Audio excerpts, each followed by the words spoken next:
Hello guys, what's up? Ako nga pala to si Jello, ang nag-iisang charotero sa buhay mo.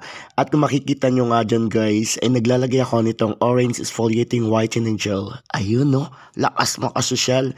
At minsan lang naman tayo guys maglagay ng mga ganitong ori nga ng produkto sa katawan natin, especially sa mukha natin. At hindi nga ako mahilig maglalagay ng mga ganyan kahit nung bata pa ako. Siguro nagpulbos lang ako guys, ay yung pumunta ako dito sa Metro Manila. Dahil nga kailangan natin yon, lalo na kapag galing tayo sa matinding traffic at nag-a-apply tayo ng trabaho. Alang naman pupunta ka sa opisina at magpapa-interview ka, tapos yung mukha mo, mukha kang kargador. Diba? Hindi tanggal ka na. Charot lang po. Bali naglagay nga pala ako nito guys, kasi nga meron akong allergy sa mga seafoods. So ano bang connect kung bakit ba ako gumamit nito? At trending nga ito guys sa TikTok o kaya sa mga Facebook o anumang social media platform. Ayun, kapag English na naman tayo. At ito nga guys ay buy one take one. At pina-order ko lang to sa aking kapitbahay. At syempre si Kuya Arman yun. Thank you nga pala kuya sa laging pag-order ng ganitong ori ng produkto. Pero first time ko lang naman talaga itong gagamitin. Chinek ko lang kung talagang bang epektibo to.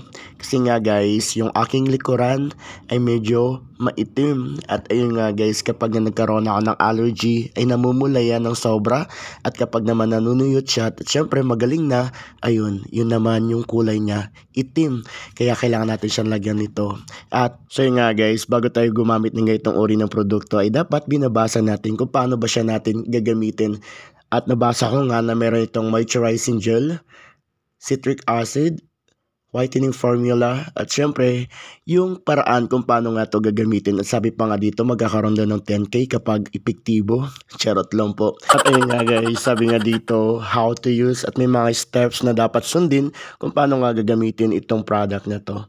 Pero kung hindi nyo guys alam, kasi nga English din to at hindi ko masyadong maintindihan, ayun no, kailangan natin magtanong sa nakakaalam. At syempre, kailangan din natin magtanong dun sa may mga experience na meron namang mga comments at review doon nga sa TikTok na maaari kayong mag-comment doon o mga questions na pwede nyong itanong pa. Usually guys, yung paglalagay ko dyan ay base lang dun sa akin napapanood sa TikTok nga kung paano siya ilagay at yung process niya kung paano siya gamitin. Pero dapat minimize lang yung ilalagay nyo, lalo na kung medyo meron kayong mga hindi komportabling nararamdaman. At syempre guys, dapat hindi naman araw-araw. Ako kasi hindi ko naman siya lagi-lagi ginagamit. Depende lang kapag nasa mood ako. Ayun no. Kumbaga depende lang din sa level ng trip ko.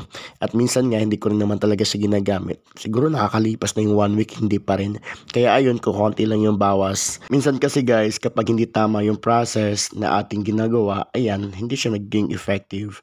Pero depende nga, di ba? Kasi may mga products naman na nagiging epektibo sa ibang tao. Sabi nga yung hiyang na tinatawag dyan, pahiyangan lang kung sa amin. Ayun, no? At ito nga guys, hindi rin ako sure kung magiging effective nga to sa akin. Basta bahala na. Wala namang masama daw sumubok as long as na hindi naman nakakasakit sa ating damdamin. Ayun no, hugot.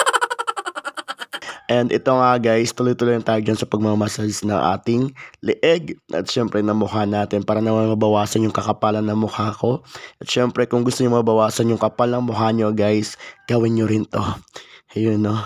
Joke lang po. Pagkatapos nga guys na malagyan ko na, ay ayan, kumuha na ako ng malinis na towel para naman matanggal nga na yung mga excess natin ng mga dead cells. Ayun, no, pinaarte pa pero libag lang talaga yun guys.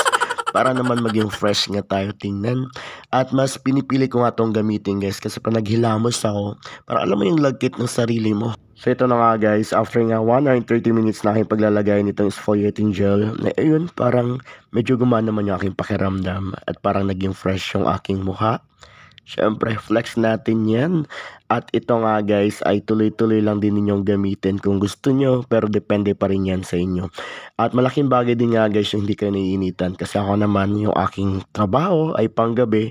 Kaya ayun, medyo sinubukan ko na rin to. So pa guys, sa kinaganda nga nitong product nito ay friendly user siya. At syempre, nakakaboost siya ng inyong self-esteem. Ayun lang, hanggang sa muli. Thank you for watching. Bye-bye!